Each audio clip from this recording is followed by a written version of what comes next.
How is it so that we are more eager to buy products of one producer than another? If you're interested, stay tuned. Hi, this is Sebastian Antonovich, and on my 5-minute psychology channel I talk about psychology, mental health and self-development. Today I would like to cover the topic of Apple company, the one that is very effective at making us want to buy their products. Yes, there are other producers who have on offer quite similar products or even technically better, but they do not sell something that Apple has on offer, which is the brand. Let's see how they do it, shall we? By the way, if you are interested in psychology in general, make sure to hit that subscribe button to get all the latest videos. Have you noticed how many people is looking forward to the launch of the newest Apple product? It's not a coincidence. This is the feeling that Apple creates when they want to make you believe that you are waiting for something really special. So instead of saying what exactly you are going to see on this particular date, they just give you bits and pieces of information. And of course, we as human beings, we are very curious in nature. This means that we can't wait to see what they really have on offer. Number one psychological trick that Apple uses to make us want to buy the product is the suspense. The more you have to wait for something, the more you believe that this is something you need, that this is something valuable, and that this is something special. And this is exactly what Apple does year after year before launching the newest product. Instead of telling us what exactly we are going to get, they give us only bits and pieces of information. We don't even know the name of the actual product. We don't exactly know what to expect technically or even what it will look like. And this is the whole key here. Many people can't simply wait to see what they have on offer. And this creates this feeling that, hey, it must be worth it. And it works. Number two psychological trick is creating the story. Have you ever watched Apple revealing their newest product?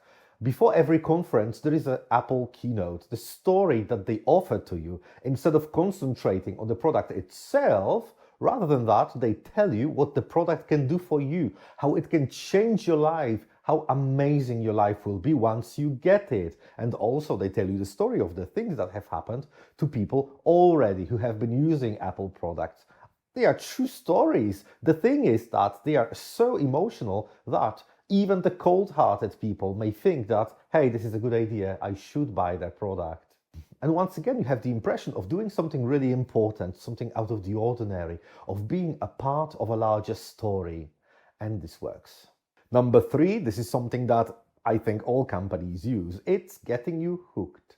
So you go to an Apple store and you buy, let's say, iPad mini with 64 gigabytes because that's the cheapest version. And theoretically, it should be enough for you to browse the net, check your email, maybe install a couple of programs. And actually, it is true. But once you start downloading some more applications there, like for example, one application to manage your videos, another one to work with the sound, well, this happens that very quickly you notice that these 64 gigabytes are just not enough for you. Yes, you have some free cloud space, but it's not enough either. So you have two options after, let's say, 3, 6, 9 months of using the product. Buying a product of a different producer, which is probably much cheaper and it offers more or less the same services.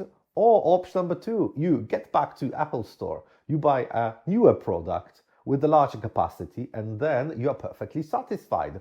Which are you going to do? Well, if you have been using Apple for a couple of months, I'm absolutely sure that the majority of you will decide to buy another Apple product because you feel that it's worth it.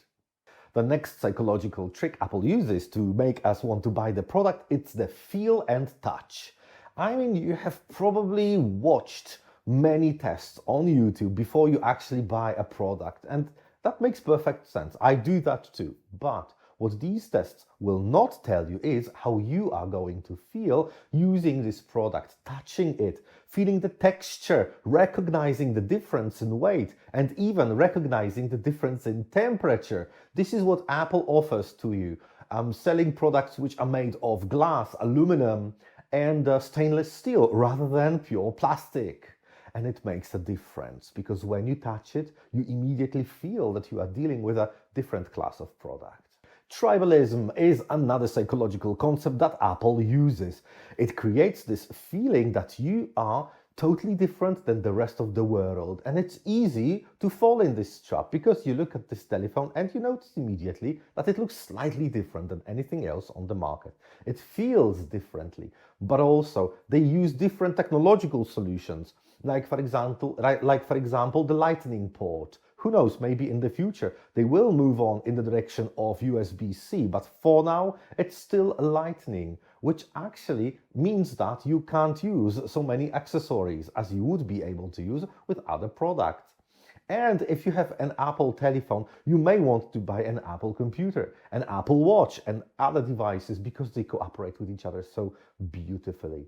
And this way, you have this feeling that you are becoming a member of a very, very unique family of Apple users. The next psychological concept Apple uses is the social proof. The proof that it's worth to buy this particular product. Let's imagine a situation that in front of an Apple store there is a group of people queuing to buy their latest product. And even if you do not realize that, your mind subconsciously starts thinking, hey, so many people are willing to devote all this time only to get this latest product, it must be worth it. Also, have you heard that Lady Gaga has recorded her entire video clip using nothing else but iPhone 11 Pro? Well, you watch a video clip which is pretty well made and it's really professional, and you start thinking, hey, if Lady Gaga can use iPhone 11 Pro to create her video clips, I can use it as well. For example, to communicate with someone or to record my family meetings. This is what makes you want to buy the product, because you see how many people have decided to trust them. Price image is another psychological concept. How many times have you seen a huge sale of Apple products with a price reduction, let's say 40, 50, 60%? Have you ever seen it?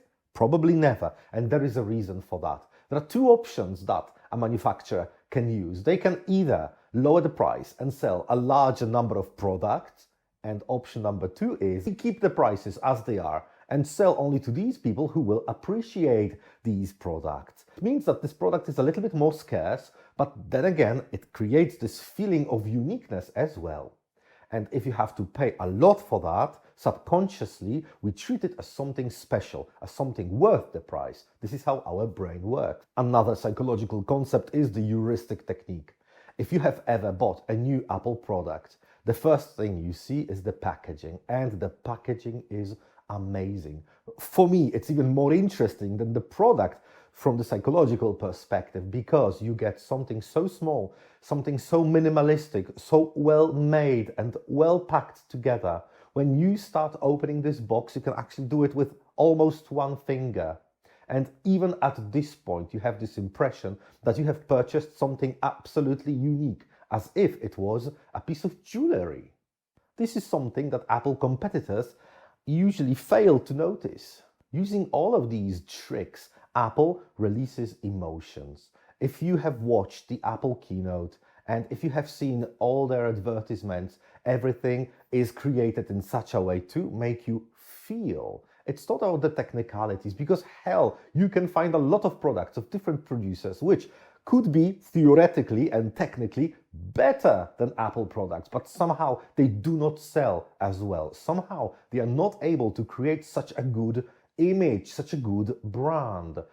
People who have bought Apple products already, they already have strong feelings. But if you haven't bought any Apple products, the key to all of these tricks is in emotions. There are people willing to buy these products. Why is it so? Because they release emotions of many different sorts. When you watch Apple keynote, when you see how Apple products have changed the lives of so many people, and when you notice how Apple uses all of these products once again, and when you notice how Apple recycles so many materials to make their products, it makes you feel, hey, this is a special company.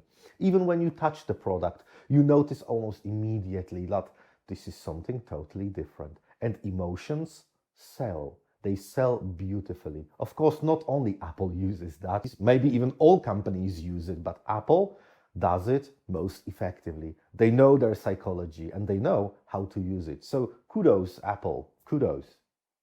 Let me know in the comments what kind of mobile devices you use and if you are an Apple fan or quite the opposite. And make sure to subscribe to my channel, and I'll see you next time.